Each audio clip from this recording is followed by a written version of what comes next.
Alors, bonjour et bienvenue dans cette nouvelle vidéo. Aujourd'hui, on va passer au cours 3 du cours de probabilité et statistique.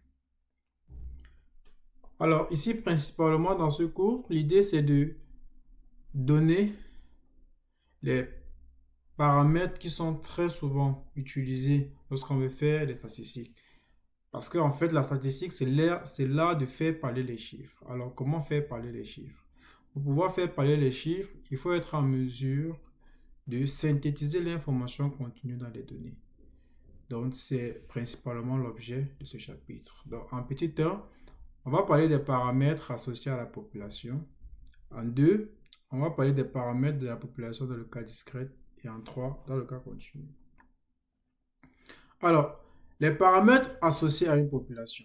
Prenons cet exemple. Pour réviser les salaires des employés dans un secteur, on peut vouloir se baser sur un salaire typique du genre salaire moyen ou salaire le plus fréquent. L'ensemble des employés dans ce secteur est appelé population et le salaire représente la caractéristique à étudier. On peut aussi dans cette révision chercher à réduire un grand écart éventuel entre les petits et les grands salaires. On a donc besoin de connaître la ventilation des salaires du petit au plus grand. Dans notre exemple, les deux salaires typiques sont respectivement la moyenne et le mode de la population. Et pour mesurer la ventilation des salaires, on peut utiliser la variance de la population qui sera introduite par la suite. Donc, vous avez par exemple un jeu de données, vous avez votre fils qui arrive avec une note en mathématiques, il vous dit, papa, j'ai eu 10 en mathématiques. Alors, euh, a priori, pour savoir dans quelle tranche il se situe en classe, vous allez, vous allez demander quelle est la moyenne générale de la classe. Si la moyenne générale de la classe est par exemple 12, vous allez voir que si votre enfant a 10, ça veut dire il est moins fort par rapport à la moyenne. Donc, il est en dessous de la moyenne. Donc, la moyenne nous donne déjà une information de position.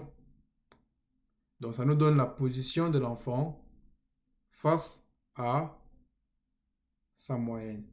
Donc, c'est pour ça que on aura principalement les, les caractéristiques de position et les caractéristiques de dispersion. La moyenne sera une caractéristique de position et la variance sera notre caractéristique de dispersion. Alors, si on prend l'échantillon de taille n avec un individu tiré de manière aléatoire, si le tirage est tel que tous les individus ont la même chance d'apparaître, on parlera de échantillon aléatoire. Dans notre cas, la population peut être assimilée à l'ensemble des salaires de tous les membres. Donc, un échantillon n'est rien d'autre que n salaires pris dans cet ensemble. Donc, dans notre cas, c'est les salaires qu'on est en train de regarder. Alors, comment calculer la moyenne? Pour avoir la moyenne, c'est juste la somme pondérée des différents salaires. Donc, on a notre moyenne qui est là, qui n'est rien d'autre que la somme pondérée des différents salaires. Donc, voilà la moyenne. Ok. Soit T1 et T2 jusqu'à TK, les cas différents salaires qu'on trouve dans la population et NJ, le nombre de fois qu'on rencontre TJ dans l'échantillon. Alors, on peut écrire la moyenne de façon, le salaire moyen sera égal à la somme pondérée des différents TI. Alors, la somme des FI est égale à 1. Ce sont les fréquences relatives. Donc, évidemment que ça va donner 1. On peut voir que SM est une moyenne pondérée des KJ. Les poids sont les FI. Donc, c'est une moyenne pondérée par les FI, les fréquences relatives. SM exprimé en fonction de SI est aussi appelé moyenne pondérée ou poids, où les poids sont égaux à 1 sur n. Maintenant, on passe à la variance. Tout à l'heure, on parlait de la moyenne. La moyenne, c'était cette variable aléatoire, ou bien c'était cet indicateur de position qui nous permettait de dire qui nous permettait de donner la position moyenne de notre jeu de données. Maintenant, on va essayer de voir la ventilation qui est entre les données en calculant la variance. La variance de l'échantillon est définie par, c'est la moyenne des écarts des carrés par rapport à la moyenne. Donc, on peut vérifier que c'est aussi la somme pondérée de KI moins ça au carré. Alors, par définition, la variance de l'échantillon est la mesure de dispersion de l'échantillon. Plus SI, plus les SI sont dispersés, plus S carré est grand. Donc, l'enfant revient avec sa moyenne qui est de 10, sa note qui est de 10 et la moyenne générale c'est 12. Maintenant, vous pouvez essayer de voir quel est l'écart type entre les deux. Par exemple, s'il a eu 10 par exemple, vous allez voir qu'il y a une autre personne qui a eu 18, l'autre a eu 15, l'autre a eu 19, l'autre a eu 20, et ainsi de suite. Vous voyez que l'écart à chaque fois par rapport à la moyenne qui était 12 et ça varie et c'est assez grand. Donc, plus cette dispersion est grande, ça veut dire que les notes sont plus ou moins dispersées. Imaginez alors dans la classe, vous avez par exemple la moyenne générale qui vaut 12 et les gens tournent autour de 10, 11, 14, 10, 11, 14, 10, 11, 14. Vous voyez que l'écart entre les notes par rapport à la moyenne est faible. Donc, l'écart type est faible. Donc, les notes sont plus ou moins homogènes dans la classe que par rapport à une classe où les notes sont hétérogènes, c'est-à-dire l'écart est beaucoup plus grand. La racine carrée S carré est appelée écart type. Alors, on voit que si vous faites subir une translation par rapport à vos données, c'est-à-dire si par exemple l'employeur décide d'augmenter les salaires de tout le monde à 1000 francs par exemple, vous allez voir que la moyenne va rester la même chose lorsque vous allez translater. Autant pour moi, la variance va rester la même chose lorsque vous allez translater. Mais par contre, si, supposons que vous avez fait vous avez par exemple du franc CFA ici, c'est-à-dire le salaire est payé en franc CFA et que vous voulez faire la conversion de ce salaire-là en dollars, vous aurez un taux de conversion A. Vous allez voir que lorsque vous allez passer à la variance sera A carré, S carré. Donc la variance va également augmenter. Donc la variance est sensible par exemple aux unités de mesure. Donc si vous mesurez en francs CFA, comme vous mesurez à dollars, lorsque vous allez faire la conversion, ça va soit augmenter la variance si le ACI est supérieur à 1, soit réduire la variance. C'est principalement les formules qu'il faut retenir sur la variance. Maintenant, on passe aux paramètres d'une population dans le cas discret. Alors, probabilité d'un événement dans le cas discret. Alors, on suppose que l'échantillon de salaire SI est un échantillon aléatoire. Quand n devient de plus en plus grand, FI tend vers la probabilité PJ de l'événement TJ. Et alors, la moyenne de l'échantillon tend vers, c'est la somme pondérée de ceci. Cette valeur est par définition la moyenne de la population. C'est une moyenne pondérée. Ça. Il est difficile de voir que PJ est la fréquence relative des TJ de la population. Donc, mu représente en fait le salaire moyen de l'ensemble des salariés dans le secteur. De manière analogue, on peut également aussi calculer la variance de la population qui aura cette formule-là. Donc, la moyenne n'est rien d'autre que, en réalité, la moyenne dans ce cas, ce n'est rien d'autre que l'espérance mathématique qui est la somme pondérée de xi, p de grand X égale à xi. On va mieux développer ceci là plus tard lorsqu'on va parler de l'espérance mathématique.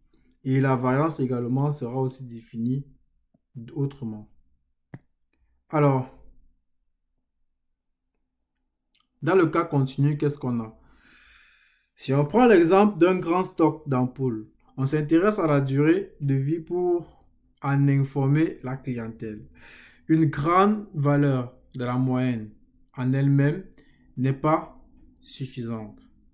On voudrait aussi savoir s'il y a un grand pourcentage d'ampoules dont la durée de vie est beaucoup plus petite que la durée moyenne.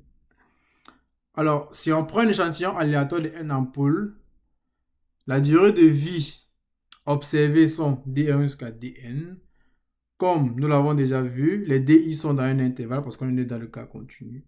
On note TI jusqu'à Tn, les valeurs possibles d'une durée de vie.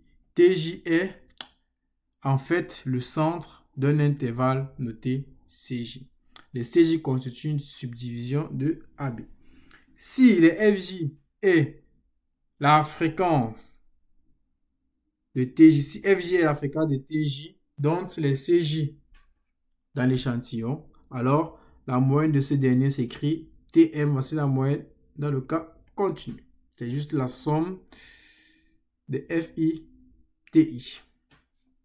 On est tenté donc à définir la moyenne de la population avec la probabilité ici, où les PJ sont la probabilité des CI. Mais TJ n'est qu'un représentant de CJ, et donc CJ est court pour la tentative de réussite. Dans les CJ, si CJ c'est de TJ moins ça à ça, alors mu est la limite quand U et H devient de plus en plus petit.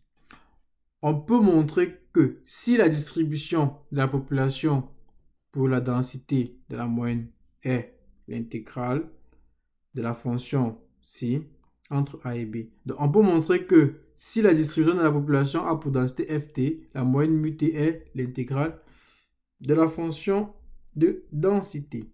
Alors, entre A et B. Donc, en fait, dans le cas continu, la moyenne, c'est toujours, qui sera toute l'espérance mathématique, c'est l'intégrale de x, f de x dx. On va mieux le développer dans le prochain cours. Et la variance également sera aussi définie autrement, comme étant l'intégrale de x moins espérance de x au carré, f de x dx. Alors, donc, la variance de la population dans le cas limite, quand n devient de plus en plus grand, la moyenne et la variance de l'échantillon sont de bonnes valeurs approchées de la moyenne et la variance de la population quand n est grand et quand les classes définissant la subdivision sont courtes pour le cas continu. Enfin, le mode dans le cas continu, le mode de la population est le réel T mode pour laquelle la densité est maximale. Donc, c'est la valeur qui maximise votre densité. La médiane est telle que la verticale passant par T mode coupe la surface sous la courbe de densité en deux parties égales. Alors, nous voici donc au thème de cette petite vidéo qui va parler des caractéristiques de dispersion. On a principalement distingué les caractéristiques de dispersion qui sont la moyenne et également la caractéristique de dispersion qui est l'écart-type et les caractéristiques de position telles que la moyenne ou bien le mode. Donc, c'est principalement les valeurs là qui sont très souvent utilisées en statistique. Les autres sont des valeurs qui sont dérivées de cela. Donc, on a vu moyenne, mode, médiane. Les autres mesures sont des dérivés de cette mesure-là. Et vous avez également aussi l'écart type et aussi la variance. Mais plus tard, on verra que ces variables-là sont en réalité sensibles aux valeurs extrêmes. Et on sera amené de définir d'autres qui vont être un peu plus solides, ou bien on va voir des mesures de faire en sorte que on va retirer les valeurs extrêmes pour avoir une position un peu plus réaliste par rapport à nos données. Alors, à bientôt pour la prochaine vidéo qui va principalement porter sur les variables aléatoires. Merci.